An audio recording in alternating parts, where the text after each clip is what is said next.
warahmatullahi wabarakatuh. Ya, salam sejahtera buat kita semua. Perkenalkan, nama saya Insar Damopoli.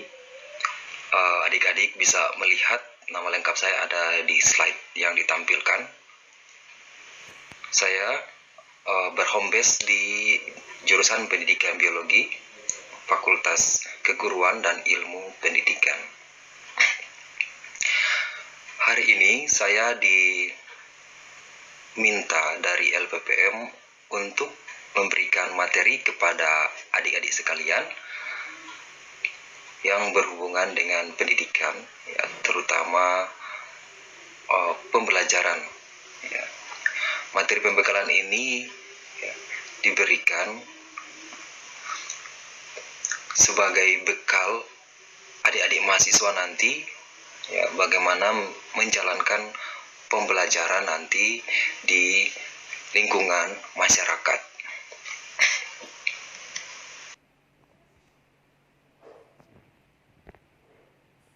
Nah, sebelum kita lanjut, adik-adik bisa memperhatikan slide yang ada di sini, ya, perkembangan dari masyarakat, ya, dimulai dari society 1.0, ya, atau hunting society. Di sini masyarakatnya masih tipe berburu, sampai pada saat ini society 4.0, bahkan sudah sampai di society 5.0. Di society 4.0 atau masyarakat 4.0 itu berhubungan dengan masyarakat informasi, ya. Di sini sudah menggunakan komputer dan yang lainnya. Ini pada abad 20. Nah, di masyarakat, ya, 5.0 itu seperti apa? Nah, digambar di bawah pada slide ini bisa dilihat bahwa ada banyak perubahan-perubahan yang terjadi di masyarakat 5.0. Di sini, ya, ada current society, ya, misalnya masyarakat yang sedang terjadi saat ini, ya. Kemudian bagaimana itu pada masyarakat yang 5.0 atau 5.0. Nah, diberi contoh bahwa kondisi saat ini, misalnya kondisi masyarakat, ya, yang awalnya dia memiliki keterbatasan kemampuan untuk mengangkat barang-barang, ya, dan yang lainnya, tetapi di masyarakat, ya, 5.0 itu dapat, ya, dibantu misalnya menggunakan robot atau mobil, ya, automatic driving cars, ya, atau mobil yang secara otomatis itu berjalan gitu tanpa ada pengemudi di depannya.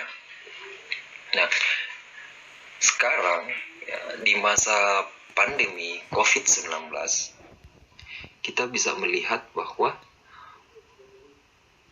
kita membutuhkan beberapa, ya, bantuan, ya, agar kita tetap bisa saling berkomunikasi, ya. Kita harus bersifat membagikan sebuah ilmu pengetahuan kepada orang lain, ya, tanpa harus face to face, ya, karena kalau kita face to face, ya, angka infeksi dari COVID ini akan semakin bertambah, ya, karena kita kan diminta untuk physical distancing. Nah, bagaimana caranya membagikan informasi? Ya, tentunya kita harus, ya, menggunakan namanya pembelajaran online.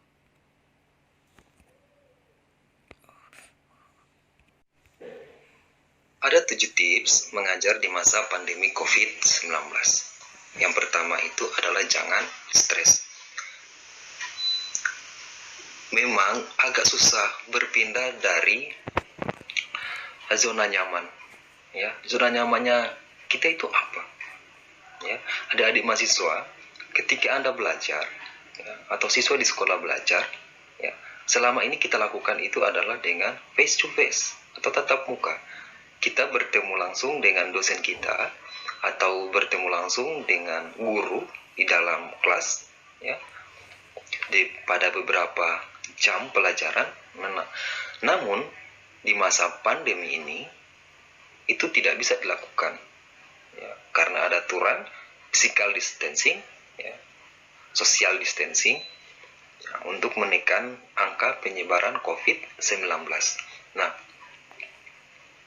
sehingga perubahan atau keluar dari zona nyaman ini jangan jadikan kita stres, ya, tetapi kita tetap harus bisa gitu. Ya, karena kalau kita tidak bisa, kita akan terseleksi dengan sendirinya. Nah, kalau kita tidak mampu bertahan, maka ya, kita tidak dapat bersaing dengan yang lain. Kemudian yang kedua adalah mencoba untuk membagi kelompok belajar menjadi kelompok kecil. Nah, di dalam pembelajaran di kelas, ya, siswa itu ada banyak. Jadi kita mengajar langsung misalnya 25 siswa gitu. Tetapi di masa pandemi ini, ya, bahkan kita, ya, mengajarnya secara online, ya. Jadi siswa hadir di rumahnya masing-masing, bertemu secara online. Nah, kita itu bisa membagi mereka menjadi kelompok kecil. Kita juga bisa menggrup-grup kan mereka di dalam sebuah kelompok grup, misalnya grup WhatsApp gitu ya, untuk membimbing mereka. Tentunya hal ini juga harus dibantu oleh orang tuanya gitu. Kalau tidak ada bantuan orang tua, ya memang susah juga. Nah, nanti tugasnya adik-adik, ya, nanti kemungkinan akan mengajar di sekolah, ya,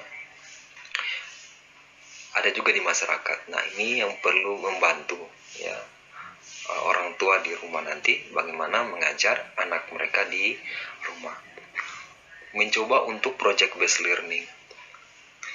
Project based learning, ya, atau pembelajaran berbasis proyek. Nah, bagaimana pembelajaran ini dilaksanakan? Anak FKIP tentunya sudah tahu bagaimana menjalankan project based learning. Di sini adik-adik diberikan, atau siswa itu diberikan sebuah proyek, ya, jadi mereka ini diberikan sebuah proyek, misalnya membuat suatu produk apa gitu ya, kemudian diberi waktu selama beberapa minggu. Setelah jadi produknya mereka laporkan kepada guru, dan guru bisa menilainya gitu. Nah, kemudian alokasikan waktu yang lebih banyak bagi yang tertinggal. Nah, dalam pembelajaran, apalagi pembelajaran online ya, itu ada beberapa siswa yang pasti akan tertinggal dalam memahami materi. Nah, kita sebagai guru, ya, atau adik-adik nanti calon guru, nah nanti KKN, PPM memang belum menjadi guru yang sebenarnya, tetapi kalian memang mengabdikan diri, ya, ke sekolah-sekolah atau ke masyarakat, ya, bagaimana mengajar dengan baik. Nah, di masyarakat pun itu ada masyarakat yang agak susah gitu, ya.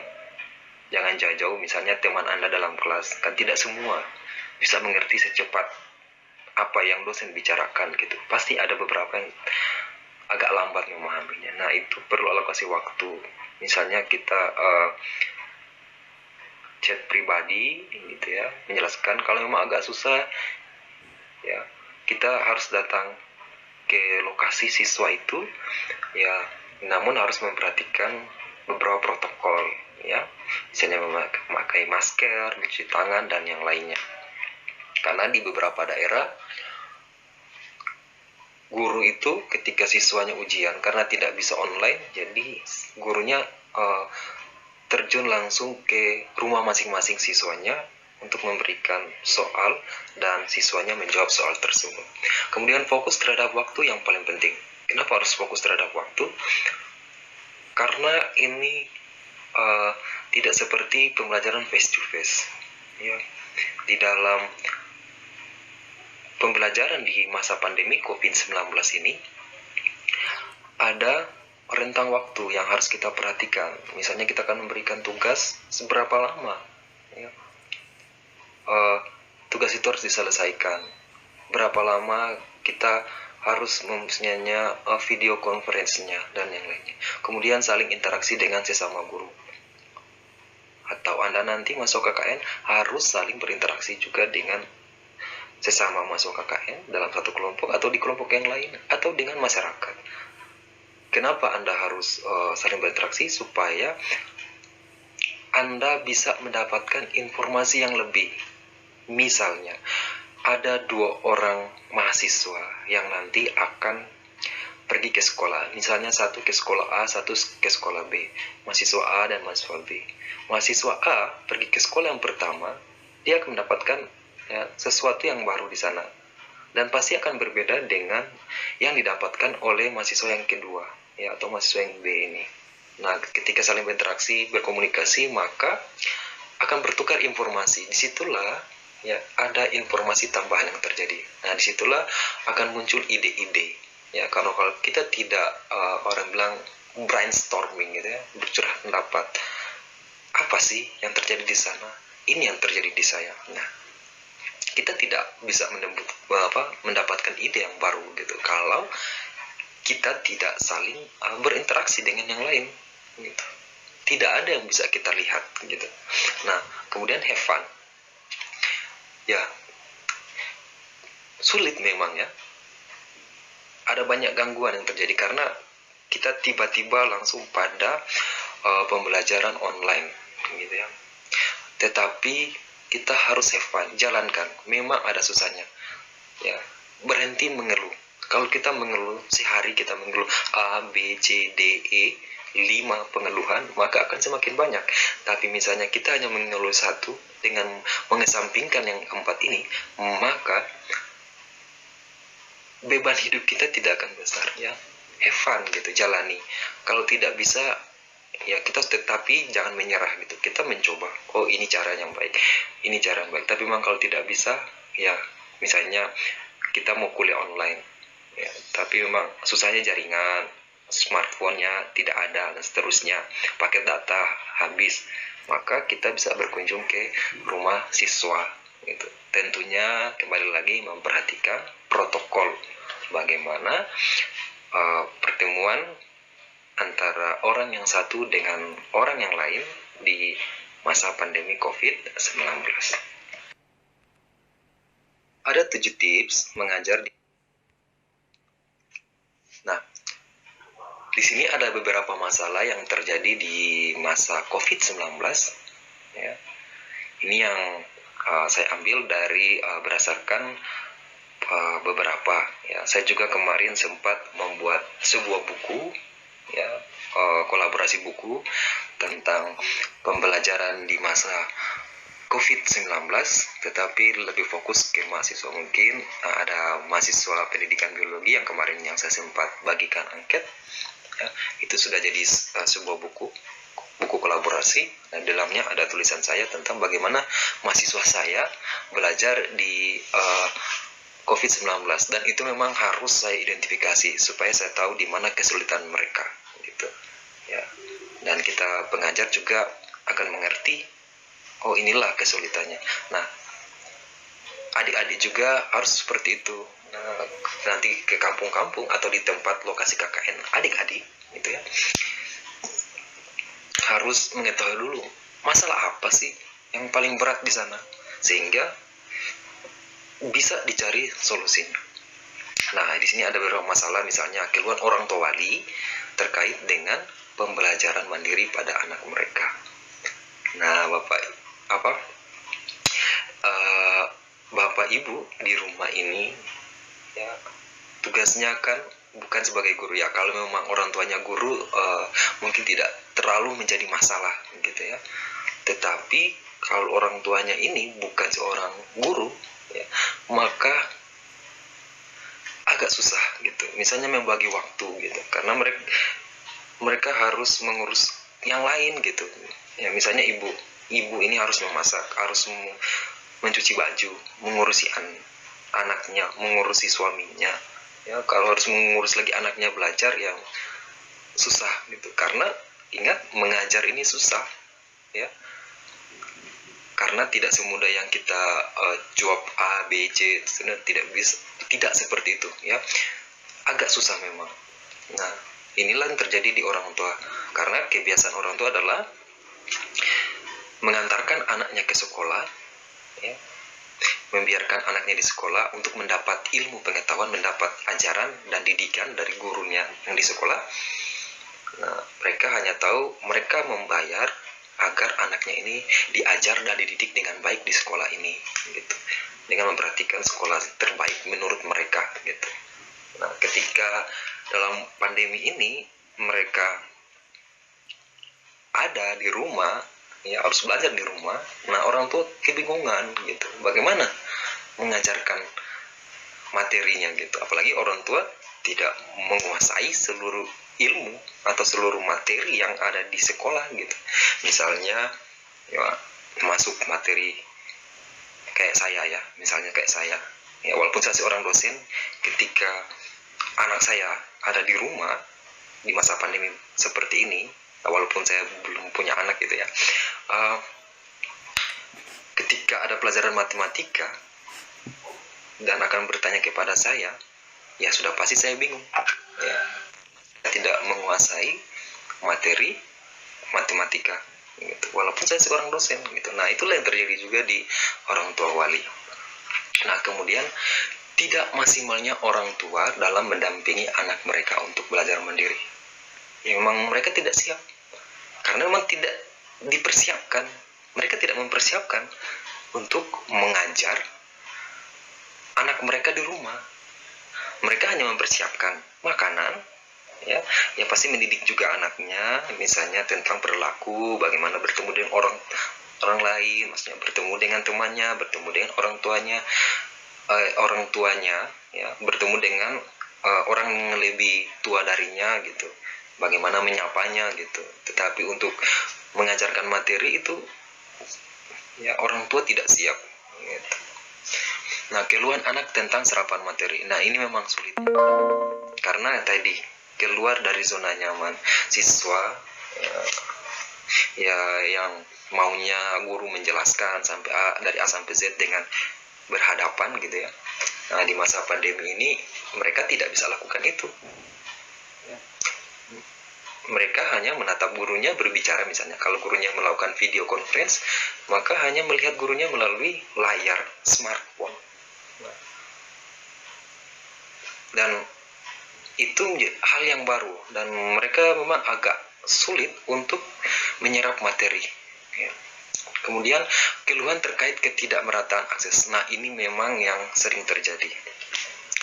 Semua, ya, dari seluruh Indonesia banyak, walaupun di beberapa yang kota yang sudah ada signal, tetap ada aja keluhannya tentang akses teknologi.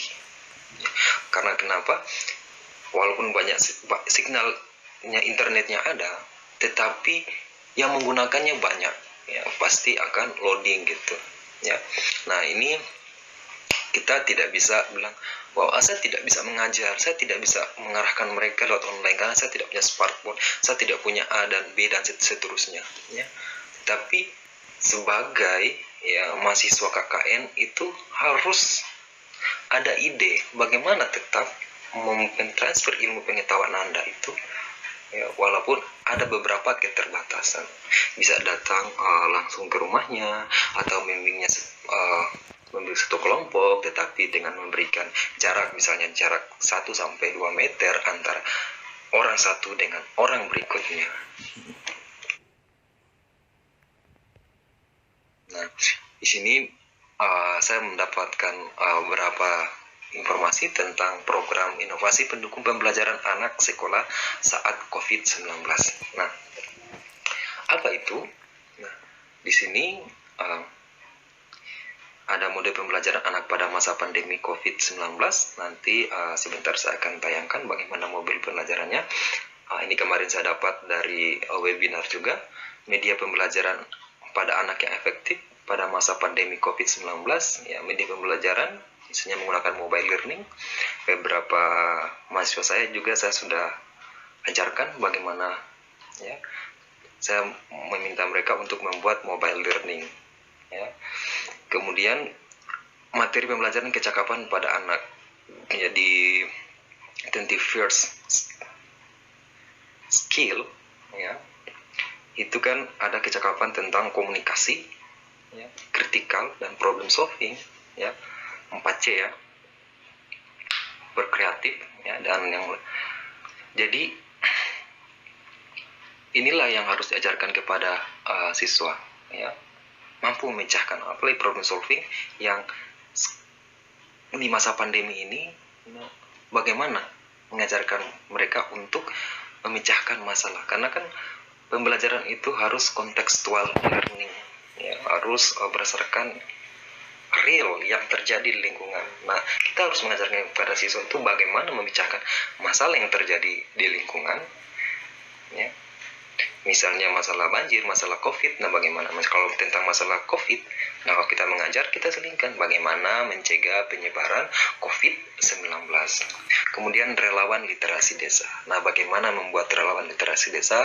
Insya Allah sebentar akan saya berikan contoh program yang bisa Anda lakukan di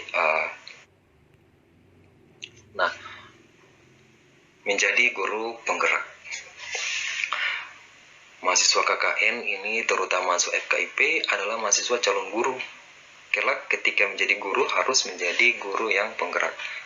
Ya, tidak menutup kemungkinan beberapa, ya, mahasiswa yang di luar FKIP bisa menjadi guru juga, ya. Karena sekarang walaupun bukan jalur FKIP ini bisa mengikuti program pendidikan profesi guru atau PPGA. Nah, di masa pandemi ini adalah waktunya untuk belajar bagaimana menjadi guru penggerak, gitu ya, guru penggerak. Apa yang harus dilakukan? Ya. Sebagai guru penggerak itu, ya, Anda harus menggiatkan berbagai aktivitas dan membangun komunitas. Ya, ada aktivitasnya, ada kegiatannya, ya. Tetapi kegiatan ini harus membangun komunitas, karena dari komunitas inilah kegiatan-kegiatan yang kita laksanakan itu akan menjadi lebih mudah, gitu ya. Akan menjadi lebih mudah, karena kalau kita bekerja sendiri itu tidak bisa, gitu. Kita tetap membutuhkan bantuan orang lain, gitu. Nah, di sini ada situasi pembelajaran. Situasi pembelajaran di sini dibagi menjadi 3, ya. Di slide ini dibagi menjadi 3. Apa saja? Yaitu kehidupan normal, ya. Kehidupan normal, pandemi C19 dan new normal. Nah, kita sekarang akan menuju ke sini, new normal, ya. Kehidupan new normal. Nah, kehidupan normal, ya, di bagian atasnya slide ini, ya, ini ada pembelajaran yang face to face. Nah, di saat pandemi C19, ya, itu e-learning. Nah, e-learning ini adalah pembelajaran yang full online, ya. Jadi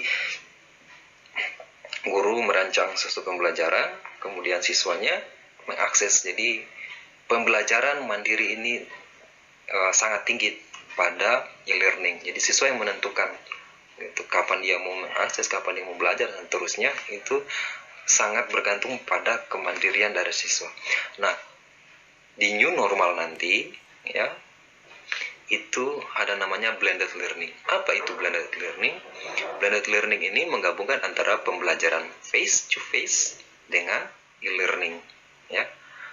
Menggabungkan pembelajaran face to face dengan e-learning.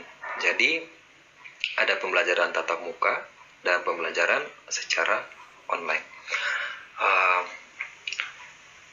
Beberapa sekolah di SMA Manokwari ya memang sekarang kan masih saat libur ya. Tetapi kemarin saya sempat ada berdiskusi dengan salah satu guru, katanya sekolah mereka akan masuk gitu ya, tetapi tidak full gitu. Jadi bergantian ya, kadang masuk, tetapi ada juga jadi ada belajar face to face, ada belajar online. Ya disinilah yang disebut sebagai blended learning. Jadi tidak full time siswa belajar di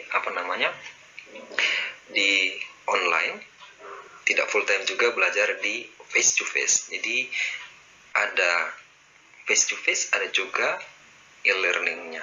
Jadi namanya blended learning. Jadi menggabungkan antara pembelajaran face to face dengan e-learning. Nah, bagaimana kita mendesain praktikum?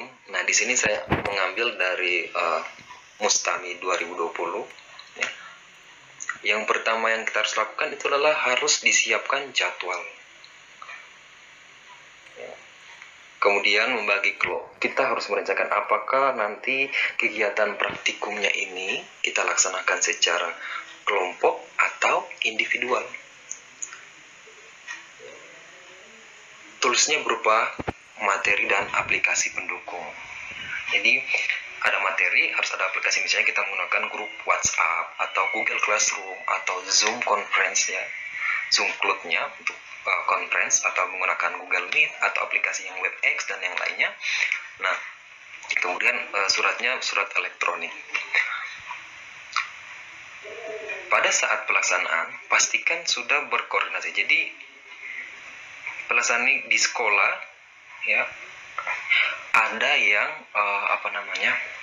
kepala lab gitu ya, ada kepala lab ya, atau sekolah yang besar mungkin tersedia laboran atau mungkin tidak ada. Minimal kita berkoordinasi misalnya dengan gurunya ya, jika ada kepala lab ya sambung berkoordinasi kepala lab dan kepala sekolah, atau sarana dan prasarana yang bertanggung jawab atas sarana dan prasarana di sekolah. Nah, kita berkoordinasi. Nah, kemudian kalau di kampus ya ada mahasiswa. Nah, kalau di sekolah ada guru, siswa, dan kepala lab misalnya. Nah, tergantung ya, kalau kita di sekolah berarti kan siswa, guru, dan kepala lab. Nah, kalau di kampus mahasiswa, dosen, dan asisten lab misalnya.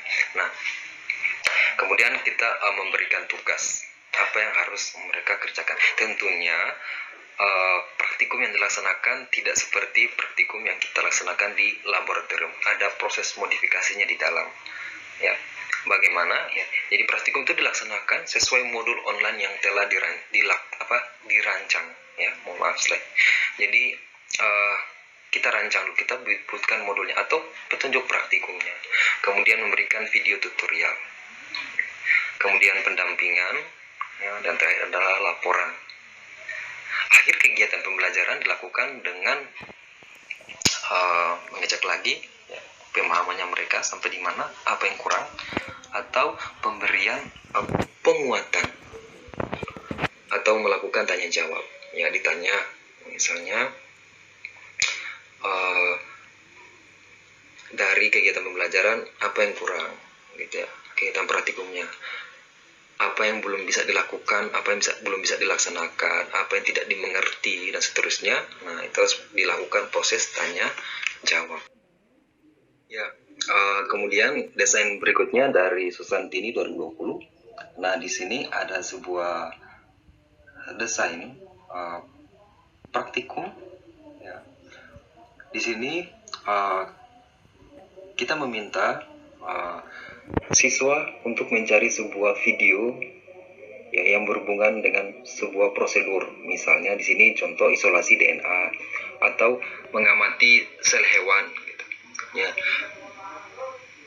Kemungkinan karena siswa di rumah tidak mempunyai mikroskop dan alat yang lainnya, misalnya cover glass ya, kaca berpart dan yang lainnya, maka bisa meminta mereka dengan memberikan tugas. Jadi praktikumnya itu bisa diganti dengan tugas. Tapi tugasnya bukan hanya sekedar tugas biasa, tetapi tugasnya itu adalah tugas yang berhubungan dengan prosedur. Ya, misalnya mengamati. Jadi ketika mengamati sebuah sel, apa yang harus disiapkan gitu. Jadi apa yang harus mereka siapkan? Misalnya sedia alatnya apa dulu, bahannya apa, dan seterusnya ya. Kemudian mereka tuliskan misalnya alat dan bahan yang digunakan, prosedurnya, misalnya iris dulu penampang melintangnya, batang apa gitu ya, atau batang atau akar bawang gitu. Kemudian mengambilnya ditempatkan di kaca preparat, ditetesi dengan air, kemudian ditutup dengan cover glass. Itu adalah contoh kegiatan praktikum yang bisa dilaksanakan di saat pandemi melalui proses kuliah online gitu. Karena itu keterbatasannya kita tidak bisa seperti real yang ada di lab. Beberapa cara yang bisa kita lakukan itu adalah dengan seperti ini gitu, memberikan tugas ya yang berhubungan dengan suatu prosedur. Nah, di sanalah siswa dapat membuat suatu prosedur sampai suatu akar, sampai akar itu bisa dilihat sel-selnya gitu. Nah, disitulah yang prosedur dari akar sampai bisa dilihat sel-selnya itulah yang harus dibuat oleh siswa. Itulah sebuah praktikum secara online. Nah, yang berikutnya ya, ini adalah desain praktikum ya, saya mengadopsinya dari Prayitno 2020. Nah, ini menggunakan skenario pembelajaran dari Inquiry STAT. Jadi penggabungan antara model pembelajaran Inquiry dan Student Team Achievement Division atau STAT. Jadi ini dikembangkan oleh Bapak Dr. Baskoro Adi Praitno. Nah, kemarin beliau dalam materi webinarnya menerangkan bagaimana mendesain pembelajaran di masa pandemi ya, atau via online ini dengan menggunakan Inquiry STAT. Nah, di sini diberi contoh skenario pembelajaran destilasi. Topiknya di sini adalah pemisahan campuran dengan menggunakan destilator. Di kelas 7 SMP MTS, waktu 4 kali 40 menit. Nah, di sana kita rancang dulu tujuan pembelajarannya apa, kemudian alat dan bahan. Nah, di sini ya, adik-adik bisa melihat alat dan bahan dari nomor 1 ya, sampai nomor 10 ya. Nomor 10. Jadi ada botol beling ya, sampai di air mineral. Nah, artinya ini kita menganggap bahwa para siswa ini bisa menyediakan. Artinya kita mendesain pembelajaran yang bisa disediakan oleh siswa di rumah. Ya. Kalau tidak bisa ya jangan. Ini hanya sebagai contoh. Nah, di lapangan nanti ya, adik-adik bisa memodifikasinya, ya, mencari sesuatu yang memang bisa gitu, memberikan solusi gitu. Ya. Tentunya dengan dengan mengidentifikasi masalahnya apa, potensi yang ada, yang bisa dilaksanakan apa, kemudian dirancanglah begitu ya, merancang pembelajaran. Kemudian skenario pembelajarannya ini ya, ada catatannya. Pada minggu sebelumnya itu siswa diminta membuat prakarya alat destilasi. Nah, kalau di sini ini sebelum kegiatan pembelajaran ini telah diminta dulu ya, siswa itu membuat alat destilasi. Membuat alat destilasi ya, tentunya untuk membuatnya dimodelkan oleh guru. Nah, sebentar di akhir pembelajaran ini saya akan ajar kepada Anda bagaimana salah satu contoh media pembelajaran biologi yang bisa dimanfaatkan di rumah oleh siswa. Yang tadi saya bilang misalnya kalau tadi untuk melihat sel itu dibutuhkan mikroskop, karena siswa tidak ada mikroskop, jadi disuruh mereka untuk mencari video pembelajaran ya, disuruh cari mereka video pembelajaran, kemudian dibuatkan prosedurnya. Nah, tetapi saya akan ajarkan kepada Anda bisa juga ajarkan kepada siswa Anda atau siswa yang ada di rumah nanti di kampung-kampung bagaimana membuat mikroskop yang sederhana ya, dengan memanfaatkan bahan-bahan yang ada. Nah, di sini ya ada sintaksnya, problem orientasinya, ya, mulai dari guru mengecek alat dan bahan yang akan digunakan dalam pembelajaran, destilasi. Ya. Misalnya guru menunjukkan air bercampur tanah kemudian mengajukan pertanyaan. Nah, ini yang kalau kita sering bilang itu adalah kegiatan awal pembelajaran. Jadi di sini guru mendemonstrasikan. Tentunya demonstrasi ini tidak dilakukan secara face to face, tetapi dilakukan secara online. Jadi ini dilakukan secara online. Misalnya di sini menggunakan Google Meet. Bisa menggunakan Google Meet, ada WebEx atau Zoom, ya. Tapi memang Zoom terbatas ya. Kita harus mengupgrade menjadi premium, ya, supaya ada waktunya, kita bisa mendapatkan waktu yang lama. Tapi kalau mau yang tanpa berbayar gratis ya bisa menggunakan Google Meet. Tapi memang keterbatasan Google Meet juga ada gitu ya, misalnya menggunakan paket data yang besar. Tetapi ya kita apapun yang kita gunakan intinya bisa membantu kita dalam mengajar gitu nanti. Nah, kemudian guru mencampurkan air dan alkohol, kemudian bertanya lagi. Jadi ini adalah kegiatan awal persepsi ya, dan memotivasi siswa gitu. Kemudian menyampaikan tujuan pembelajaran, kembali lagi tidak face to face tetapi menggunakan Google Meet ya. Kemudian inquiry work in stat group. Jadi kan tadi bilang ini adalah penggabungan antara inquiry dan stat, namanya instat. Guru di sini mempresentasikan di Google Meet tentang informasi sains yang berhubungan dengan evaporasi dan konsep kondensasi. Kemudian guru meminta siswa dalam kelompok mendiskusikan gagasan bagaimana memisahkan alkohol dan air dengan menggunakan informasi sains. Nah, ini siswa mendiskusikan di mana? Mereka mendiskusikan ini melalui grup WhatsApp. Nah, presentasinya di mana? Presentasi kembali lagi karena presentasi itu membutuhkan conference, jadi melalui Google Meet. Nah, kita juga bisa men-setting ini melalui Google Classroom, karena di Google Classroom bisa chat ya, bisa juga video conference. Tentunya video conference-nya terhubung dengan Google Meet. Nah, kemudian bagaimana? Apakah ini dilaksanakan di secara tanpa online? Ya. Kapan itu? Nah, di sini secara offline-nya di prosedur yang paling bawah ini. Ya, prosedur yang paling bawah ini yaitu di prosedur ini ya, siswa diminta melakukan percobaan. Ya, siswa ini diminta melakukan percobaan. Percobaannya di mana? Ya, di rumah. Ya, tentunya mengikuti lembar kerja yang dikirimkan guru via WA atau email. Ya. Nah, percobaan luring. Luring itu adalah di luar jaringan. Nah, kalau di online kan namanya daring, dalam jaringan. Nah, ini luring. Nah, ini bisa didampingi oleh orang tua. Ya, dan memang harus didampingi orang tua.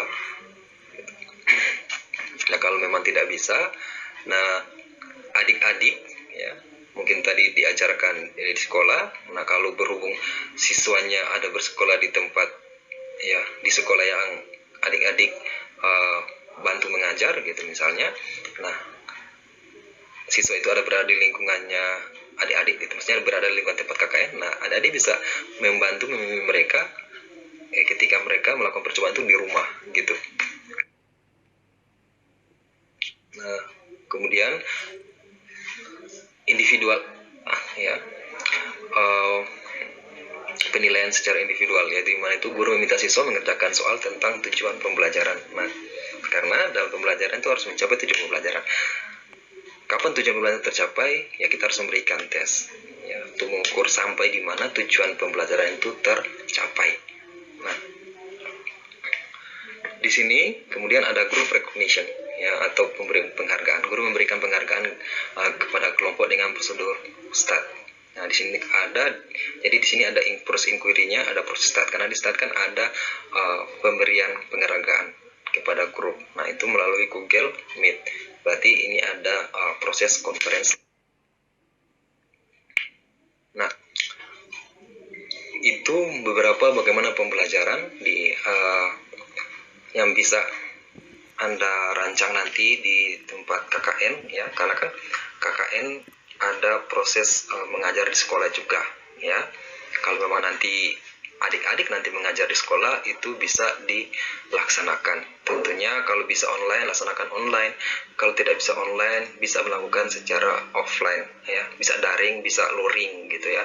Jadi saya bilang menggunakan blended learning gitu. Jika ada keterbatasan bisa datang, tapi ingat dengan memperhatikan protokol kesehatan ya, pakai masker ya, jangan bilang bahwa saya ini kuat ya.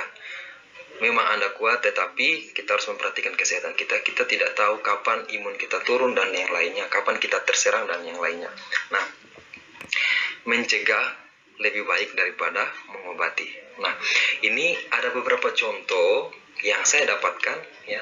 Selain kegiatan-kegiatan nanti kalau adik-adik mengajar di sekolah nanti ketika KKN atau mengajar siswa-siswa yang ada di lingkungan tempat tinggal Anda, tempat KKN Anda.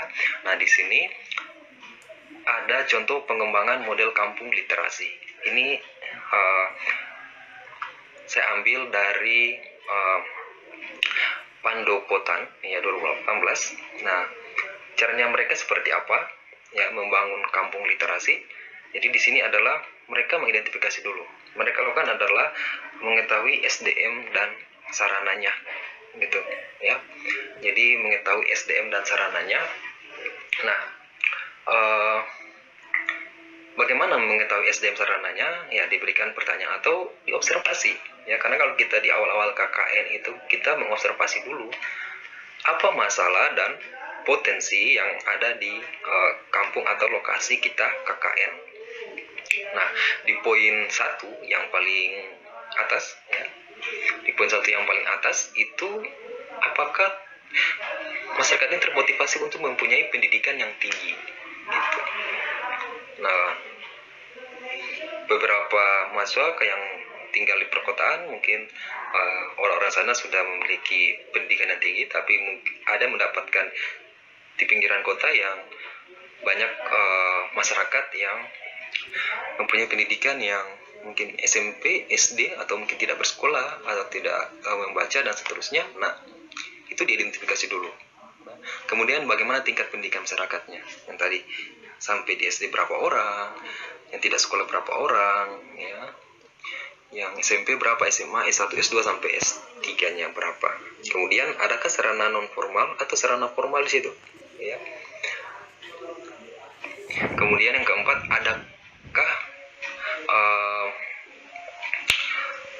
sebuah tempat mereka untuk mencari informasi atau tempat mereka membaca informasi itu ya, ada tidak? Nah, kalau tidak ada, nah Anda bisa membuatnya gitu ya. Jadi ini contoh ya, kita mencari atau mengobservasi dan mencari potensi yang ada di sebuah kampung atau sebuah desa. Nah, 1 dan 2 tadi berhubungan dengan SDM. Nah, yang ketiga ini berhubungan dengan sarana. Karena ada SDM-nya, ada sarananya. Kalau ada SDM tapi tidak ada sarana, ya tidak bisa. Ada sarana tapi tidak ada SDM, ya tidak bisa. Ini nanti berhubungan dengan yang tadi komunitas literasi tadi, ya.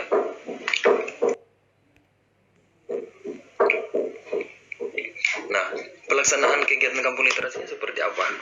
Nah, di sini pertama kita sosialisasi dulu. Kita perkenalkan dulu, ya.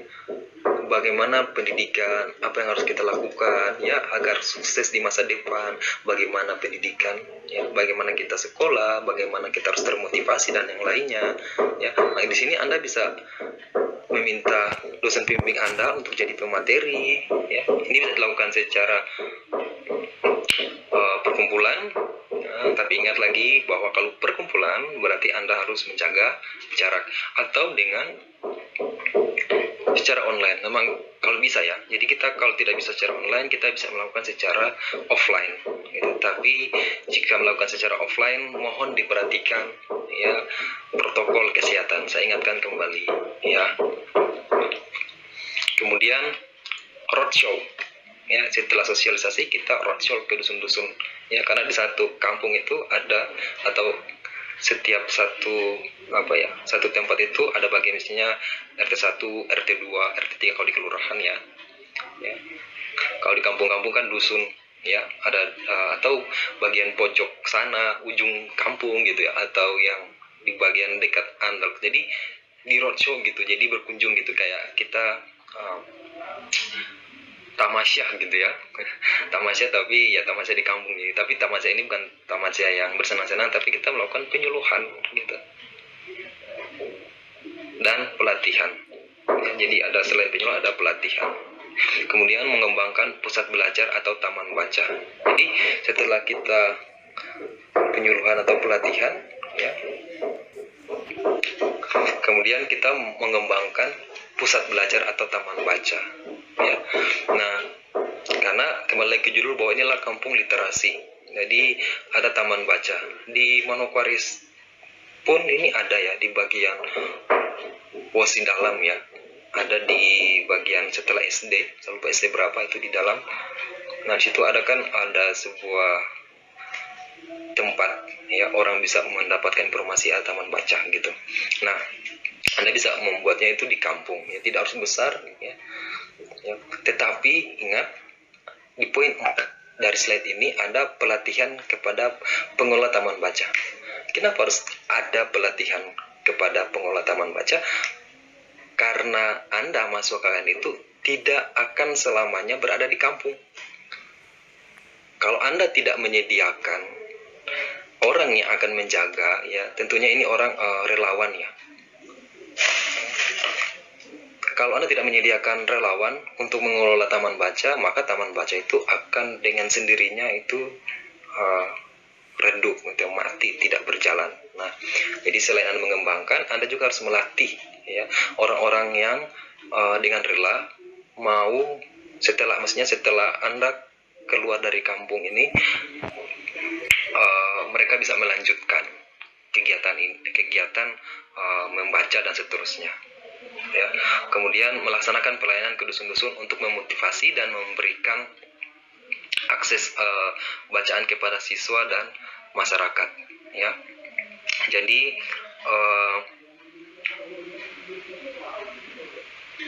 memotivasi ya. Jadi Anda sudah membuat taman baca, Anda sudah sosialisasi, sudah roadshow, sudah mengembangkan pusat bacaannya, sudah memberikan pelatihan, sudah siap ya gitu. Tapi mungkin menurut Anda masih kurang ya, Anda bisa kurang ya, maksudnya minat gitu ya, interest orang untuk datang ke taman baca. Anda bisa datang ke dusun-dusun untuk memotivasi mereka gitu ya. Orang bilang berkomunikasi, bersosialisasi lagi, tapi sosialisasi bukan seperti sosialisasi yang sebelumnya, tapi bermasyarakat gitu. Maksudnya kita duduk dengan masyarakat, berbincang-bincang berbincang santai gitu ya, tetapi mengajak mereka untuk gemar membaca ya, mengajak mereka untuk bisa datang ke taman bacaan, untuk mengembangkan taman bacaan, karena itu yang harus Anda lakukan ya. Karena kalau tidak lakukan seperti itu, maka ingat lagi bahwa apa yang Anda buat setelah Anda selesai KKN, maka itu akan berhenti dengan sendirinya, itu tidak ada proses lanjut.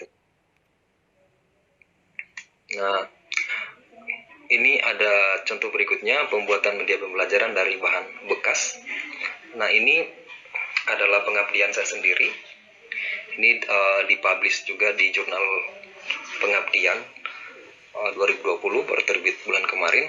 Tapi ini memang rutin ya, karena saya orang pendidikan, untuk membantu ya, membantu masyarakat. Tentunya masyarakatnya orang pendidikan itu adalah masyarakat yang misalnya orang sekolah gitu. Walaupun memang di kampung-kampung juga bisa ya, tapi saya beberapa tahun ini selalu ya, kecuali tahun ini memang tidak sempat ya, tapi beberapa tahun terakhir ini sempat selalu bikin tiap tahun gitu, tentang pembuatan media pembelajaran. Tentunya media pembelajarannya dari bahan bekas. Ini adalah karya-karya mahasiswa saya juga ya. Nah, ini contohnya itu membuat ikan dari bahan bekas. Bahan bekasnya apa? Itu dari kertas. Daripada kertasnya dibuang gitu ya, kita bisa manfaatkan. Nah, di dunia pendidikan itu bisa dimanfaatkan menjadi media pembelajaran. Nah, di sini di slide-slide ini ya ada banyak ya, bahan-bahan yang Anda harus sediakan, mulai dari kertas yang tidak terpakai, ada alatnya gunting, hektar, kardus ya, dan yang lainnya. Nah, cara membuatnya, rendam dulu kertasnya ya, selama 3-5 hari, artinya supaya kertasnya itu agak mudah gitu kita bentuk gitu ya. Jadi kertasnya agak mudah kita bentuk ya. Setelah itu kalau sudah 3-5 hari, kertasnya kita lunak hancurkan. Kalau mau juga bisa di blender ya. Dia harus jadikan seperti kayak bubur gitu. Ada yang memasaknya, ada yang memblendernya ya. Intinya kertasnya memang sudah jadi lebur gitu ya, tidak lagi kertas utuh tapi sudah bisa dibentuk gitu, jadi kayak bubur gitu. Nah, supaya dia bisa bagus, bisa dibentuk, nah maka kita harus campurkan dengan lem fox ya. Karena kalau lem fox ini kalau dia sudah kering kan dia akan mengeras, jadi bisa dibentuk gitu. Ada beberapa juga mencampurnya dengan semen, tapi kalau mencampur dengan semen itu nanti agak keras gitu. Nah, di sini lem fox supaya tidak terlalu berat nanti ya. Kemudian pembuatan medianya ya, kita beri cetakan dulu ya. Kalau memang kita kan bukan seniman ya, bukan seniman yang bisa langsung mencetak medianya gitu ya, dengan langsung bentuk-bentuk jadi ikan gitu ya, kita kan agak susah. Nah, bagaimana supaya kita bisa ya, kita memanfaatkan kardus, kita buat dulu cetakan ikannya ya, cetakan ikannya kita buat, kemudian ya, kita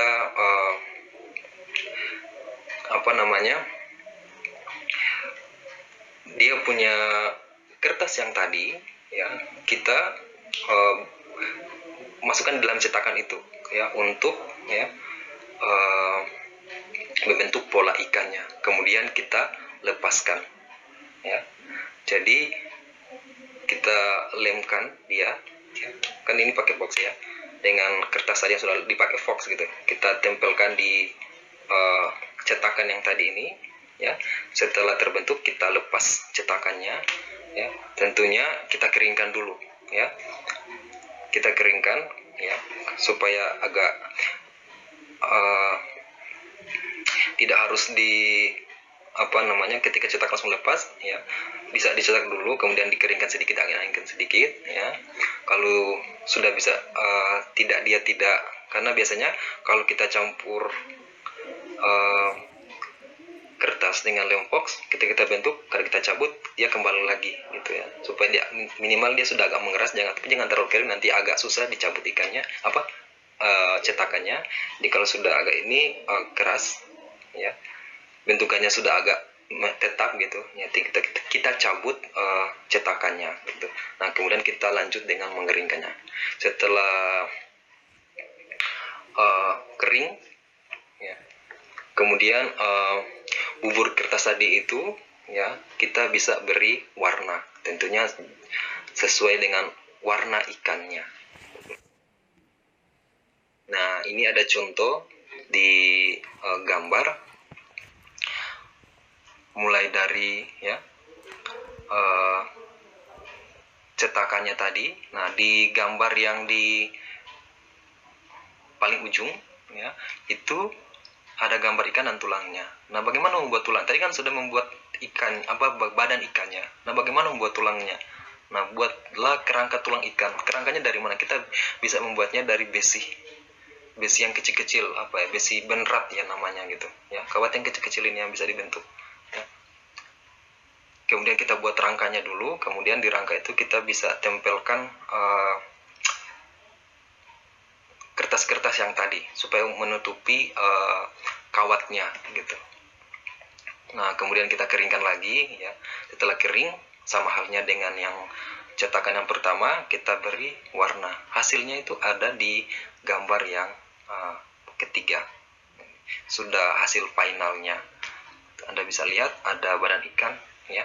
Jadi ikannya kayak dibelah ya. Dilihat morfologi luarnya ada dan morfologi dalamnya ada gitu Ingat, untuk membentuk morfologi dan lainnya itu ketika dia masih basah itu bisa dibentuk ya. Kalau sudah kering kadang itu agak susah dan keras gitu. Jadi masih agak basah itu bisa di. Nah, bagaimana melaksanakan pelatihannya?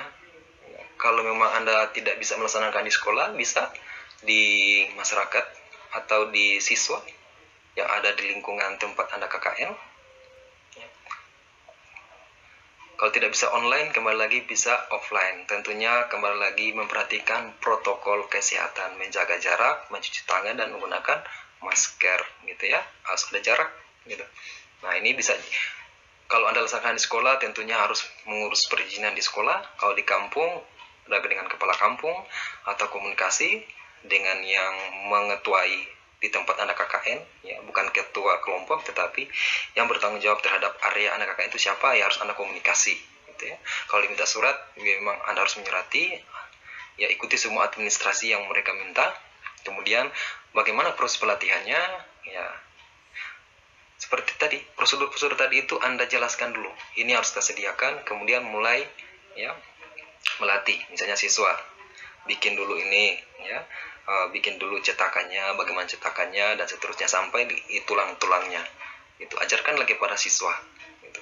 Jadi ini menjadi sebuah media pembelajaran. Karena di awal yang tadi yang saya bilang bahwa ada model pembelajarannya, gitu ya, ada medianya, gitu ya, kecakapannya, skillnya, ya, dan kecakapan skillnya itu misalnya problem solving, ya, masalahnya misalnya banyak ada sampah gitu ya, nah sampah kertas gitu, nah kita bisa membuat sampah kertas itu menjadi sebuah media pembelajaran. Nah kemudian literasi tadi ya, komunitas literasi kampung gitu, ada yang tadi kita bikin taman baca dengan melatih orang-orang sana supaya bisa melanjutkan. Nah setelah kita melatih ke mereka, kemudian kita tentunya membuat laporannya ke ketua kelompok, ya, kita gabungkan, aslinya Anda gabungkan bersama tim Anda, kemudian laporannya ya pasti masuk ke LPPM. Untuk yang terakhir, saya akan ajarkan kepada adik-adik mahasiswa tentang mengolah bahan sederhana menjadi mikroskop, ya. Jadi ini adalah mikroskop sederhana. Ini mikroskop yang sudah sering saya latihkan juga kepada mahasiswa saya. Ini semenjak 2017 ya.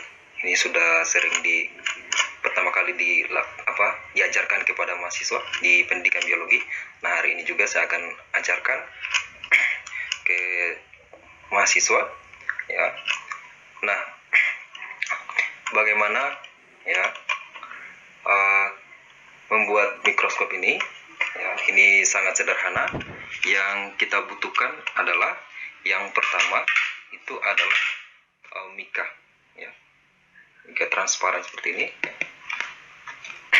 Ini seperti kaca ya, tapi bukan kaca, plastik, mika ya. Ini harganya sekitar 30-an ya. Tapi ini ada dua sisi, jadi kita beli satu itu bisa dibuat menjadi dua mikroskop karena kita menggunakan sebagian. Nah ini kita buat menjadi dua ya, ada yang kecil sama yang besar. Nah yang besar ini kita beri lubang ya, lubangnya ada di bagian satu, di bagian sisi yang sebelahnya satu, sisi sebelahnya itu ada 3, 1, 2, 3.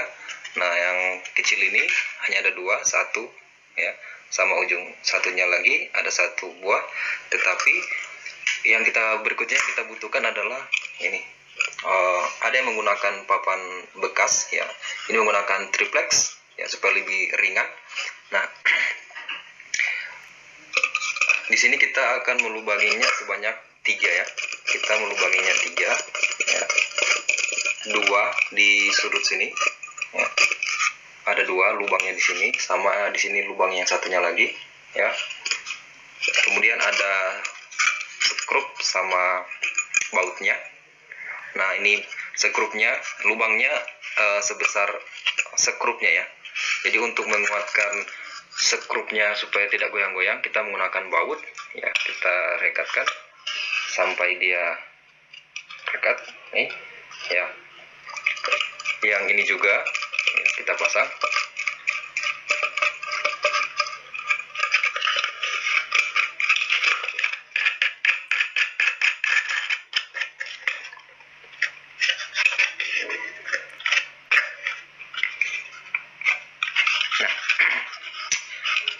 Kemudian kita ya masukkan lagi bautnya ya.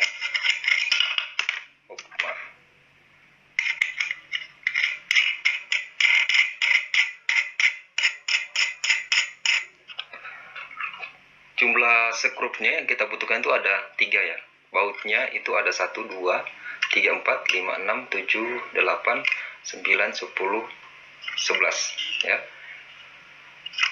Jadi di bagian sini 1, 2, 3, 4, 5. Oh ya, 13 ya. 1, 2, 3, 4, 5. Sini 3 ya. Jadi semuanya ada 13 baut yang kita butuhkan. 3 sekrup, 1 papan, dan ya bagian depannya ya mika. Nah, kita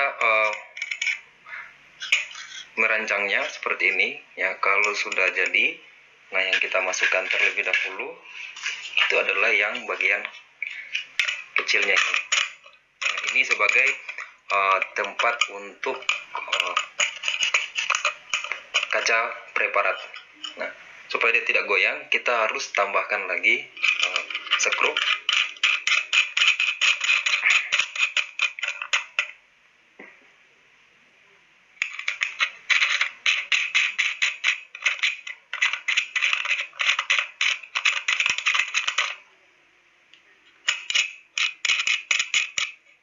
Nah, supaya setelah itu ya, kita masukkan lagi sekrup di sudut sini.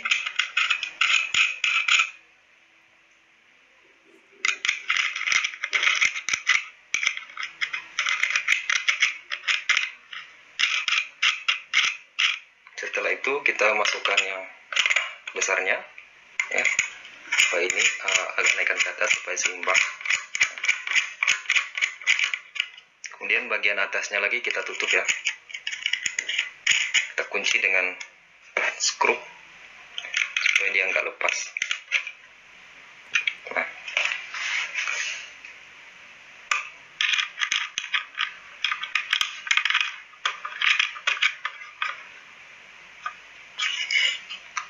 Nah, ini jadi seperti ini.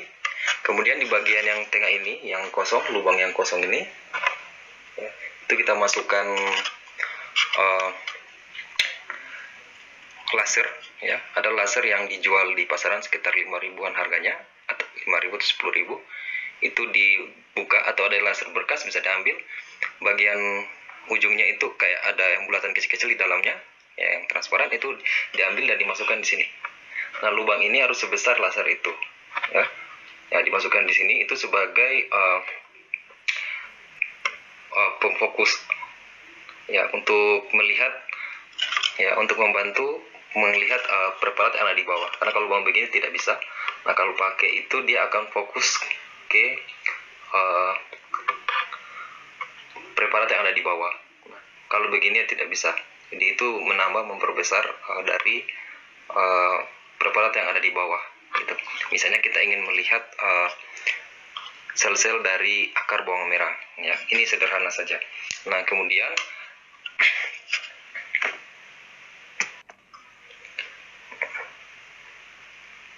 HP ya, setelah kita pasang semuanya, kemudian HP-nya kita taruh di bagian atas ya. Jadi arah lensa atau kamera handphonenya itu disamakan ke sini ya. Kaca preparatnya taruh di bawah ya. Kaca preparat taruh di bawah di sini ya. Kemudian kita letakkan ini di atas, dan untuk memperbesar lagi kita gunakan perbesaran pada kamera HP gitu. Nah, itu pembuatan Microsoftnya dan cara menggunakannya ya. Lebih praktisnya lagi bisa menggunakan preparat yang sudah jadi ya, baru kita akan menggunakan HP untuk melihat bagaimana isi dari preparat itu ya. Mungkin itu yang bisa saya sampaikan. Ini adalah referensi yang saya gunakan.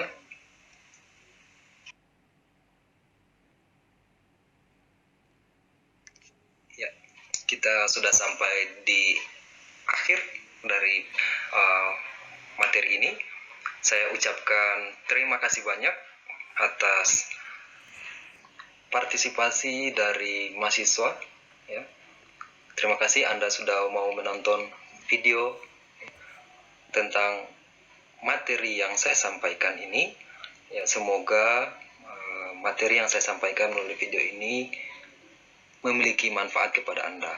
Ya. Walaupun materi ini ya, hanya terbatas pada beberapa materi dalam slide yang saya tampilkan dalam video ini, terbatas pada pelajaran biologi, tetapi saya harapkan bahwa dengan materi ini dapat membangkitkan ide kreatif Anda untuk menyusun ya, rancangan pembelajaran yang sesuai dengan bidang ilmu yang adik-adik mahasiswa punya. Ya, adik-adik misalnya Anda di matematika, fisika, ya, kimia dan bidang ilmu yang lain, ya, bisa muncul ide kreatifnya dengan menonton ini. Iya, di bidang saya bisa lakukan ini dengan memanfaatkan bahan apa gitu ya, bisa merancangkan pembelajaran dengan mendesainnya seperti apa gitu ya. Karena ini keterbatasan saya tidak menguasai semua bidang ilmu yang saya berikan kepada Anda. Inilah contoh ya, semoga kembali lagi bahwa ada ide kreatif dari dalam diri Anda untuk membuat sesuatu yang bermanfaat bagi masyarakat di tempat Anda akan melaksanakan KKN. Ya, semoga pelaksanaan KKN Anda akan berjalan dengan baik. Ya, amin. Terima kasih sekali lagi. Wassalamualaikum warahmatullahi wabarakatuh.